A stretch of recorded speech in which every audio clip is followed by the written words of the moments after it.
بسم اللہ الرحمن الرحیم۔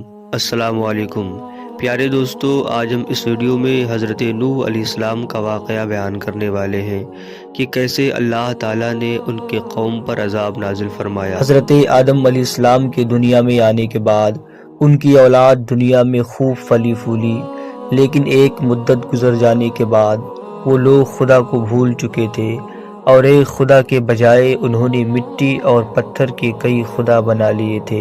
نہ صرف ان کی عبادت گاہیں بتوں سے اٹی پڑی تھی، بلکہ ہر گھر میں بت رکھے ہوئے تھے جن کی وہ پوجا کیا کرتے اور ان سے مرادیں مانگا کرتے تھے۔ حضرت نوح علیہ السلام نے اپنی قوم کو اللہ تعالیٰ کے احسانات جتلا کر سیدھے راستے پر چلنے کی تلقین کی اور اس بری راہ سے منع فرمایا جس پر وہ چل رہے تھے، اور ان کو یہ بھی بتا دیا کہ اگر تم بتوں کو چھوڑ کر ایک خدا کی طرف رجوع نہ ہوئے تو تم پر عذاب نازل ہونے کا خطرہ ہے، اور کہا کہ مجھے اللہ نے تمہاری طرف اپنا رسول بنا کر بھیجا ہے۔ اس پر ان لوگوں نے حضرت نوح علیہ السلام کا مذاق اڑایا اور کہا بھلا یہ بتاؤ کہ تم نبی کیسے بن گئے؟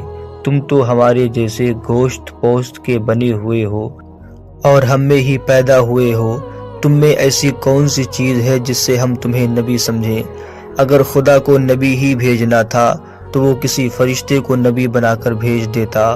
حضرت نوح علیہ السلام نے اپنی قوم کو اللہ کے احسانات جتلائے اور کہا کہ تم کو چاہیے کہ ان بیکار بتوں کی پرستش چھوڑ کر ایک خدا کی عبادت کرو، اور میں اس کی تم سے کوئی اجرت نہیں مانگتا، تمہاری ہی بھلائی کے لیے تم کو نصیحت کرتا ہوں۔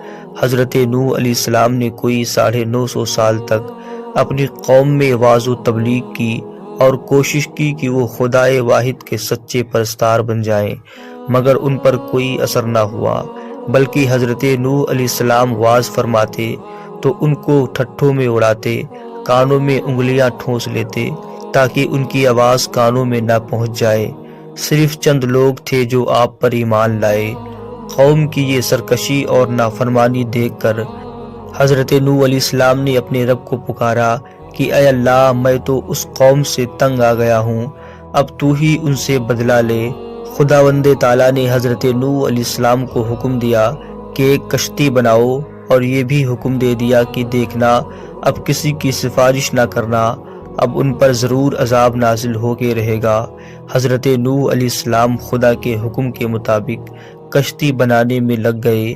جب کشتی بن کر تیار ہو گئی تو خدا نے حکم دیا کہ اپنے اہل اور ان لوگوں کو کشتی پر سوار کر لو جو مجھ پر ایمان لے آئے ہیں، اور ہر جانور کا ایک ایک جوڑا بھی کشتی میں رکھ لو۔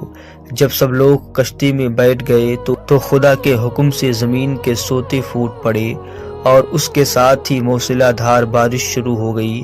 زمین پر پانی بڑھنے لگا اور حضرت نوح علیہ السلام کی کشتی پانی میں تیرنے لگی۔ پانی بڑھا تو حضرت نوح علیہ السلام نے دیکھا کہ ان کا بیٹا پانی میں ڈوبنے لگا ہے۔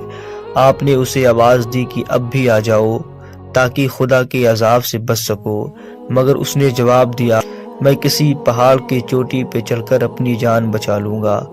پانی تھا کہ تھمنے کا نام ہی نہ لیتا تھا۔ دنیا کے نافرمان اور سرکش لوگ اس سیلاب میں فنا کے گھاٹ اتر گئے، اور حضرت نوح علیہ السلام کی کشتی جودی پہاڑ کی چوٹی پر جا کر ٹھہر گئی۔ اب خدا کے حکم سے سیلاب تھم گیا اور زمین نے سارا پانی اپنے اندر جذب کر لیا۔ اب خدا نے حضرت نوح علیہ السلام کو حکم دیا کہ کشتی سے اتر جاؤ، تجھ پر اور وہ لوگ جو تجھ پر ایمان لائے ہیں ان پر ہماری رحمتیں برکتیں نازل ہوں گی، چونکہ اس طوفان میں دنیا کے تمام لوگ ہی فنا ہو گئے تھے، صرف چند لوگ ہی زندہ بچے تھے، اس لیے حضرت نوح علیہ السلام کو آدم ثانی بھی کہا جاتا ہے۔